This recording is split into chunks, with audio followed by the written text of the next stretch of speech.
Hello friends. ज़िंदगी में हर कोई टैलेंटेड बनना चाहता है। हर किसी को अपने फील्ड में नाम कमाना है, पैसा कमाना है। अब इसके लिए टैलेंट बहुत ज़रूरी है। हर किसी का एक बिलीफ है, सोच है कि जो टैलेंटेड होते हैं, जो होशियार होते हैं, वो बचपन से ही होशियार होते हैं। लेकिन ऐसा नहीं होता। Great performance are made, not born. किसी भी फील्ड में आज जो लोग आपको सक्सेसफुल दिख रहे हैं, वो जन्म से ही टैलेंट नहीं थे। उनके पास आज जो भी है, जो भी कला है, वो उन्होंने सालों के मेहनत से डेवलप की है। वो जन्म से ही टैलेंटेड नहीं थे। इसका मतलब हर एक इंसान दुनिया में अपनी मेहनत के दम पर टैलेंटेड बन सकता है।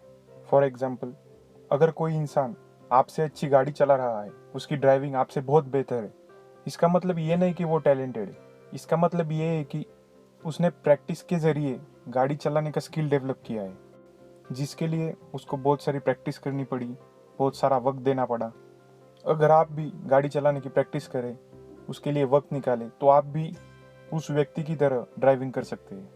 आप भी टैलेंटेड बन सकते हैं। दुनिया में हर एक एक्टिविटी आज जो लोग कर रहे हैं, वो एक स्किल है, टैलेंट नहीं। टैलेंट एक ऐसा शब्द है जो इंसानों ने बनाया है। दुनिया में हर एक इंसान कुछ भी सीख सकता है, कुछ भी कर सकता है। सिर्फ उसे प्रैक्टिस और डेडिकेशन की ज़रूरत है। अगर आपका बिलीफ है कि टैलेंट ही सब कुछ है, कुछ पाने के लिए आपको टैलेंटेड होना पड़ेगा, ऐसा बिल्कुल ही नहीं है। अगर आपकी ये सोच है तो आप कुछ नया सीख ही नहीं पाओगे।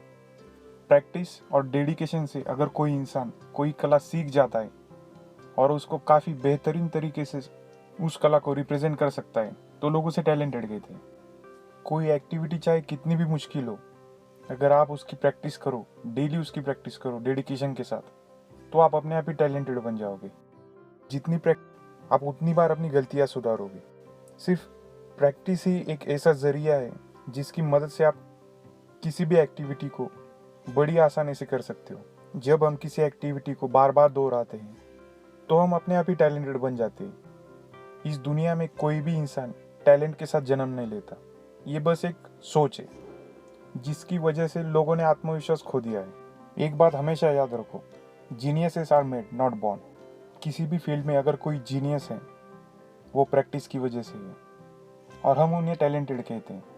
लेकिन उनकी प्रैक्टिस हमें दिखाई नहीं देती, बस उनके रिजल्ट हमें दिखाई देते हैं। इसलिए हमें लगता है कि टैलेंट एक नेचुरल ट्रेट है, लेकिन ऐसा नहीं है। टैलेंट डेवलप की जाती है। फॉर एग्जाम्पल, अगर सचिन तेंदुलकर को हम क्रिकेट का जीनियस मानते हैं, तो इसका ये मतलब नहीं कि वो बचपन से ही जीनियस थे, बचपन से ही टैलेंटेड थे। उन्होंने प्रैक्टिस के ज़रिए अपना स्किल डेवलप किया, इसीलिए लोग आज उनको क्रिकेट का जीनियस मानते हैं। लोगों को सिर्फ रिजल्ट दिखता है, लेकिन प्रैक्टिस दिखती नहीं। इसीलिए टैलेंट इस शब्द का जन्म हुआ, जो कि एक इंसानी कल्पना है। किसी भी फील्ड में हर एक इंसान टैलेंटेड बन सकता है। उसे सिर्फ अपने सोच में बदलाव लाना होगा। Thanks for watching. अगर वीडियो अच्छा लगा हो तो लाइक और सब्सक्राइब जरूर कीजिएगा।